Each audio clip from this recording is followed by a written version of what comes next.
अस्सलाम वालेकुम dear students, कैसे हैं आप सब लोग।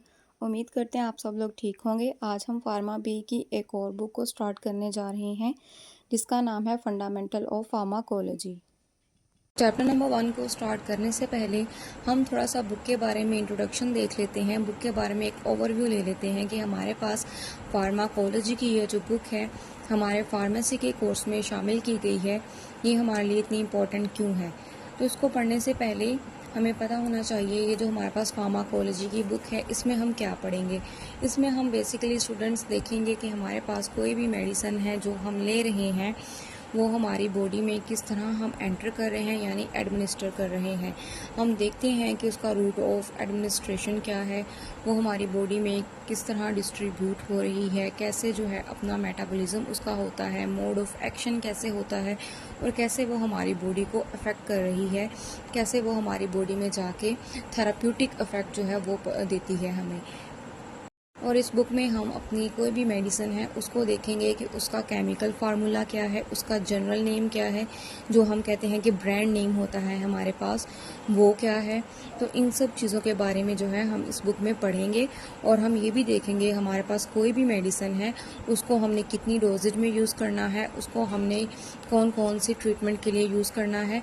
बेसिकली हम इस बुक में पढ़ेंगे हमारे पास कोई भी एक मेडिसिन है उसका यूज़ कहाँ कहाँ पे होगा और कितनी कितनी डोजेज में हम जो है पेशेंट को वो मेडिसिन देंगे और उसका जो है फिर हमारे पास इफेक्ट आएगा। इफेक्ट का मतलब ये नहीं हमारे पास कोई इफेक्ट एडवर्स इफेक्ट भी हो सकता है, लेकिन हमने इस बुक में देखना है कि हमारी डोजेज जो है वो करेक्ट वैल्यू में हो, करेक्ट मेजरमेंट में हो और जो है फिर बाद में उसका जो है थेराप्यूटिक इफेक्ट वो आना चाहिए, बजाय इसके कि कोई साइड इफ़ेक्ट आए या फिर कोई एडवर्स इफेक्ट आए। और हम कह सकते हैं कि हमारे कोर्स में जितनी भी बुक्स शामिल हैं ये उन सब बुक्स में से थोड़ी सी टफ़ बुक आपको लगेगी, क्योंकि ये सीक्वेंस वाइज जो है आपको करनी पड़ेगी। आप ऐसा नहीं कर सकते कि आप चैप्टर नंबर 1 करें और आप जो है डायरेक्ट चैप्टर नंबर 5 पे चले जाएं या आप बिल्कुल लास्ट से चैप्टर करें। इसको आपको सीक्वेंस वाइज लेके चलना होगा, क्योंकि इस चैप्टर में भी हम बहुत सीक्वेंस के साथ चलेंगे। जैसे चैप्टर नंबर 1 है, इसमें सबसे पहले हम डेफिनेशन देखेंगे, फिर आगे जो है किसी भी मेडिसिन को देने के रूट्स देखेंगे, उन रूट्स में बताएंगे हम कैसे कैसे मेडिसिन को या कैसे कैसे हमारी जो डोजेज है उसको दे सकते हैं। उसके बाद फिर हम उसका देखेंगे कि वो कैसे कैसे हमारी बॉडी में जाके आगे डिस्ट्रीब्यूट हो रही है, कहाँ कहाँ पे वो हमारी बॉडी में जा रही है, कैसे कैसे वो हमारी बॉडी में जाके ट्रैवल हो रही है, उसको रिसेप्टर रिक्वायर्ड है या किस किस तरह से वो हमारी बॉडी में जाके डिस्ट्रीब्यूट हो रही है। उसके बाद हम देखेंगे कि उसका मोड ऑफ एक्शन क्या है, वो कैसे कैसे जो है केमिकल एक्शंस परफॉर्म कर रही है हमारी बॉडी के अंदर जाके और कैसे वो जो है मेटाबोलाइज हो रही है, देन कि हमारी बॉडी में जाके वो अपने जो है मेटाबॉलिज्म का एक्शन जो है वो कैसे परफॉर्म करती है। फिर उसके बाद हम उसका जो है देखते हैं कि इसका हमारे पास थेराप्यूटिक इफेक्ट जो है वो कैसे कैसे आता है। तो ये सब कुछ एक सीक्वेंस वाइज होता है, ऐसे नहीं होता कि आप कहें कि हम पहले उसका रूट ऑफ एडमिनिस्ट्रेशन पढ़ लें और हम जो है बीच में से उसकी डिस्ट्रीब्यूशन को छोड़ दें और हम आगे मेटाबॉलिज्म पढ़ लें या फिर उसका रिएक्शन पढ़ लें। तो ऐसे नहीं होता, एक सीक्वेंस के साथ चीज़ें चलेंगी। इस बुक को लेके आपने कोई भी लेक्चर जो है मिस नहीं करना, आपने सारे लेक्चर जो हैं लेने हैं और सीक्वेंस वाइज ही लेने हैं। इस बुक को सीक्वेंस वाइज लेके चलना है, सारे चैप्टर्स को, सारे टॉपिक्स को सीक्वेंस के साथ करना है। जो पहले आता है उसको पहले करना है, जो बाद में आता है उसको बाद में करना है, फिर ही आपको एक सीक्वेंस के साथ सारी चीज़ें समझ आएंगी। टर्मिनोलॉजी इसमें थोड़ी सी डिफरेंट है आपको, वरना वो भी समझ नहीं आएंगी और उसके अलावा इसके वेज और मैकेनिज़्म वगैरह आपको समझ नहीं आएंगे, क्योंकि सारे जो हैं इसके साथ मैकेनिज़्म वो पहले से रिलेटेड हैं। यानी एक है हमारे पास सीक्वेंस, उसको आप अच्छे से समझेंगे फिर ही आपको दूसरा समझ आएगा। आप अगर ऐसा करेंगे कि आप पहला समझ लेंगे, आप दूसरा आपको जो है वो समझ फिर नहीं आएगा। और एक इसमें मेन बात ये है कि आपको जो है इस बुक को अगर पास करना है, क्योंकि मैक्सिमम बच्चे जो हैं इसी बुक में ड्रॉप आउट होते हैं। वो कैसे होते हैं, क्योंकि उनके कॉन्सेप्ट नहीं होते, वो लगाते हैं रट्टा और रट्टे से चीज़ें कभी भी याद नहीं होती। हर चीज़ को याद करने का तरीका होता है। आप चीज़ों के कीवर्ड्स बनाया करें, उनके मीनिंग्स देखा करें, इसका मीनिंग क्या है। समटाइम जब हमारे पास पेपर आता है हमारा माइंड इतना वो बाकी चीज़ों में उलझ जाता है, कोई एक आधा हमारा सवाल ऐसा रह जाता है कि वो हमें समझ नहीं आ रहा होता कि इसमें क्या था और कैसे हमने इसको जो है पढ़ा था और याद कैसे किया था। वो हमें चीज़ें जो हैं वो थोड़ा सा ब्लर सी होना स्टार्ट हो जाती हैं हमारे माइंड में। तो उसको याद रखने का आसान तरीका यही है कि आप चीज़ों के कीवर्ड्स बनाएं। आप देखें कि इसमें कौन सा कीवर्ड है और हमने जो है इसको कैसे चलना है। आप सीक्वेंस वाइज करें सबसे पहले, उसके बाद उसके कीवर्ड्स बनाएं और कॉन्सेप्ट जो है ये सबसे मेन चीज़ है। आपने कॉन्सेप्ट बनाने हैं, आपने ये नहीं करना कि आपने डेफिनेशन का रट्टा लगा लिया और आपको जी बाद में पेपर में जब बैठे हैं तो आपको ना तो उसका वो पहला वर्ड आ रहा है ना आपको आखिरी वर्ड आ रहा है, बस सेंटर से वर्ड आ रहा है, तो इसका कोई फ़ायदा नहीं है। आपने क्या करना है, आपने चीज़ों के कॉन्सेप्ट बनाने हैं। मेरे पास फार्माकोलॉजी की बुक है, ये कदरे मुश्किल बुक है। ये इसलिए मुश्किल है क्योंकि इसमें आपके कॉन्सेप्ट जो हैं वो आपको पास करवाते हैं। अगर आप कहें कि आप रट्टे के साथ पास कर जाएंगे तो ऐसा नहीं होता। चलें, बहरहाल सब चीज़ें साथ साथ ही हैं, लेकिन आपको ये बताना ज़रूरी था कि आपने एक तो लेक्चर मिस नहीं करना, सीक्वेंस वाइज चीज़ों को लेके चलना है। दूसरा, आपने कॉन्सेप्चुअल तरीके से चीज़ों को लेके चलना है, फिर ही आप इस बुक को जो है कवर कर पाएंगे। हमारे पास जो फार्माकोलॉजी का चैप्टर नंबर 1 है वो है introduction basic concept of pharmacology. यानी इसमें हम अभी फ़िलहाल स्टार्टिंग चैप्टर में जो है देखेंगे कि हमारे पास बेसिक कॉन्सेप्ट्स क्या हैं फार्माकोलॉजी के, और इसका इंट्रोडक्शन देखेंगे कि फार्माकोलॉजी होती क्या है। बुक में जो डेफिनेशन है वो थोड़ी सी मुश्किल है, अगर आप वो करना चाहते हैं तो आप वो भी कर लें, वरना अगर आपको वो मुश्किल लग रही है थोड़ी सी तो आप ये इजी वाली भी कर सकते हैं। हमारे पास फार्माकोलॉजी की क्या डेफिनेशन है, यहाँ पे हमें बताया गया है the branch of medicine. Medicine की हमारे पास एक ऐसी ब्रांच है दैट कंसर्न्ड, जिसका ताल्लुक है उसका इस्तेमाल किसी भी मेडिसिन का अफेक्ट, उसका जो है असर, उसका असर देखने के लिए, एंड मोड ऑफ एक्शन, और उसका मोड ऑफ एक्शन का मतलब है कि उसका तरीका देखने के लिए कि वो किस तरह से हमारे बॉडी के अंदर जाके है ड्रग अपना एक्शन जो है वो परफॉर्म कर रही है। तो इसको हम कहते हैं, ये हमारे पास फार्माकोलॉजी की डेफिनेशन है कि हमारे पास कोई भी अगर मेडिसिन है उसका हम इस्तेमाल देखेंगे कि हमारे पास वो क्यों इस्तेमाल हो रही है, उसका अफेक्ट देखेंगे कि हमारी बॉडी पे उसका क्या अफेक्ट आ रहा है, मोड ऑफ एक्शन देखेंगे कि वो किस किस तरह से हमारी बॉडी के अंदर जाके एक्शन परफॉर्म करेगी और अपना जो है अफेक्ट दिखाएगी। तो इन सब चीज़ों को हम जो है देखेंगे और इन सब चीज़ों को हम क्या कहते हैं, ये हमारे पास फार्माकोलॉजी की डेफिनेशन है। में हमारे पास MOD एंड पे वर्ड दिया गया है। MOD का क्या मतलब है, mode of action of drug.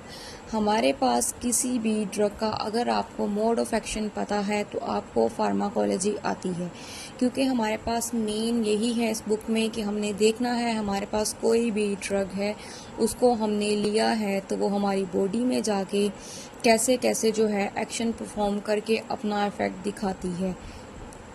हमारी बॉडी में कोई भी मेडिसिन जब जाती है, जैसा कि हम कहते हैं कि हमने हेडेक की मेडिसिन ली है तो वो जाके हमारे हेडेक को ही अफेक्ट करेगी, उसको ही टारगेट करेगी, बजाय इसके कि वो हमारी किडनीज़ के ऊपर जाके अपना असर दिखाए या हमारे लंग्स को कोई कुछ करे। तो हमारे पास ये जो मेडिसिन्स होती हैं ये स्पेसिफिक होती हैं, स्पेसिफिक जाके रिसेप्टर्स के ऊपर बाइंड होती हैं और अपना स्पेसिफिक रोल ही प्ले करती हैं, और इसी को हम कहते हैं मोड ऑफ एक्शन किसी भी मेडिसिन का, कि वो अपने स्पेसिफिक टारगेट पे जाके अफेक्ट करती हैं, अपनी स्पेसिफिक रूट से जाती हैं और अपने स्पेसिफिक जाके जो हमारे पास कोई भी रिसेप्टर है उसके ऊपर बाइंड करेंगी और अपना जो है मैकेनिज़्म वो दिखाएंगी। वो वाली डेफिनेशन के अलावा अगर आप दूसरी डेफिनेशन देखना चाहते हैं बुक वाली तो वो भी यहाँ पे लिखी हुई है। वो क्या हमारे पास, it is the study of substance that interact with living system through chemical processes, especially binding to regulatory molecule and activating or inhibiting the normal body processes।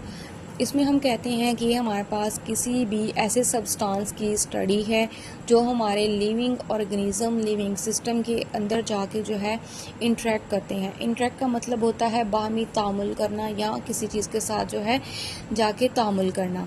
तो हम कहते हैं ये हमारी बॉडी के अंदर जाके कोई भी लिविंग सिस्टम है हमारा, उसके अंदर जाके जो है ये तामुल करती है किसी भी लिविंग सिस्टम के अंदर, अपना जो केमिकल रिएक्शन है, केमिकल प्रोसेस है वो अपना परफॉर्म करती है। कैसे परफॉर्म करती है, by binding to regulatory molecule. ये किसी भी हमारे रेगुलेटरी मॉलिक्यूल के साथ जाके जो है वो बाइंड करेगी, फिर ये क्या करेगी, या तो उसको एक्टिवेट कर देगी यानी उसको जो है काम करने के लिए जो है स्टार्ट कर देगी, या फिर इनहिबिट नॉर्मल बॉडी प्रोसेस, या फिर उसके काम को रोक देगी।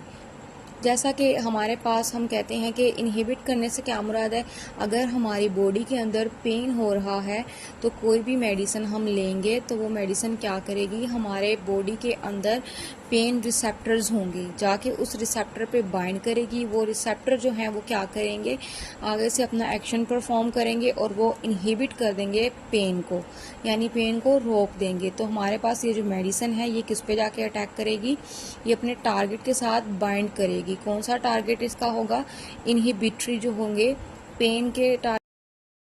यहाँ पे हम रेगुलेटरी मॉलिक्यूल्स की या फिर रिसेप्टर की जो है डेफिनेशन देख लेते हैं। वो हमारे पास क्या है, जो हमारे पास रिसेप्टर्स होते हैं ऐसे सब्सटेंसेस होते हैं जो कंट्रोल करते हैं एक्टिविटी किसी दूसरे मॉलिक्यूल की। जैसा कि हम इसमें प्रोटीन्स को कह सकते हैं, प्रोटीन सेल्स के अंदर जो है डिफरेंट किस्म के फंक्शंस परफॉर्म करती हैं, वो डिफरेंट किस्म की जो है एक्टिविटीज़ को कंट्रोल करती हैं हमारे पास सेल के अंदर। तो उसको हम क्या कहते हैं, वो भी act as a regulatory molecule या रिसेप्टर की तरह पे काम कर रही होती हैं। अब हम यहाँ पे एग्जांपल ले लेते हैं। एग्जांपल में हम कहते हैं, ये देखें, ये जैसा कि हमारे पास कोई भी एक रेगुलेटरी मॉलिक्यूल है, हम इसको कह सकते हैं कोई भी हमारे पास ये रिसेप्टर है। हमारे पास ये जो है, हम यहाँ पे कह लेते हैं कि ये हमारे पास जो है, ये हमारे पास ड्रग है। ये जो ब्लैक में मैं बना रही हूँ ये हम कहते हैं ये जी हमारे पास ड्रग है। अब हम क्या कहते हैं, ये रेगुलेटरी मॉलिक्यूल है हमारे पास और ये हमारे पास ड्रग है। अब क्या होगी कि जैसा हमारे पास ये मॉलिक्यूल है, हम अगर ड्रग लेंगे तो ड्रग आके इसके ऊपर अटैक करेगी अपने टारगेट मॉलिक्यूल के ऊपर। ये टारगेट मॉलिक्यूल क्या है, इसका रेगुलेटरी मॉलिक्यूल है। अगर हमारे पास हम कहते हैं कि बॉडी में पेन हो रहा है तो ये पेन का रिसेप्टर है, ये हम ड्रग ले रहे हैं। ड्रग क्या करेगी, आके इस पर बाइंड कर जाएगी और बाइंड करने के बाद क्या करेगी, ये अपना जो है इफेक्ट शो करवाएगी। जब ये बाइंड कर जाएगी फिर उसके बाद ये अपना इफेक्ट को शो करवाएगी कि ये हमारे पास जो है पेन ख़त्म हो जाएगी, तो ये अपना इफेक्ट शो करवा देगी। जैसा कि हमने यहाँ पे पैनाडोल की एग्जांपल लिया है, हम यहाँ पे पैनाडोल को लेंगे। पैनाडोल क्या करेगी, आके इस पे बाइंड कर जाएगी रिसेप्टर के साथ। जब वो रिसेप्टर के साथ बाइंड करेगी तो ये जो है ब्लॉक कर देगी हमारे पास स्टिमुलेशन को या फिर सेंसेशन को, किसकी, ये हमारे पास जो पेन है इसकी सेंसेशन को ये ब्लॉक कर देगी पेन को। आपको डेफिनेशन की समझ आ गई होगी कि हमारे पास डेफिनेशन में क्या था। अब हम इसकी ब्रांचेस को देख लेते हैं कि हमारे पास फार्माकोलॉजी की ब्रांचेस कितनी हैं। हमारे पास फार्माकोलॉजी की दो ही ब्रांचेस हैं, एक है हमारे पास फार्माकोकाइनेटिक्स और एक है हमारे पास फार्माकोडायनामिक्स। हम जो है सबसे पहले देखेंगे कि फार्माकोकाइनेटिक्स क्या होता है। मतलब है what body does with the drug, यानी हमारी बॉडी जो है ये ड्रग के साथ क्या करेगी। और जो हमारे पास फार्माकोडायनामिक है, इसमें हम देखते हैं कि what drug does with the body. इसमें हमने कहना है कि ड्रग हमारी बॉडी के साथ क्या करती है। तो इसमें ये थोड़ा सा डिफरेंस है स्लाइड सा, लेकिन ये बहुत मेजर डिफरेंस है। यानी कि एक चीज़ में आप देख रहे हैं कि हमारे बॉडी जो है वो ड्रग के साथ क्या करेगी, दूसरे में आप कहते हैं कि हमारी ड्रग जो है हमारी बॉडी के साथ क्या करेगी। तो ये थोड़ा लगता है तो बहुत थोड़ा सा डिफरेंस है देखने में कि ये बहुत जो है वर्ड्स थोड़ा सा एक दो आगे पीछे है, लेकिन ये बहुत बड़ा डिफरेंस है। आपने इसको जो है कोलैप नहीं करना, सेपरेटली इसको अच्छे से याद कर लेना है।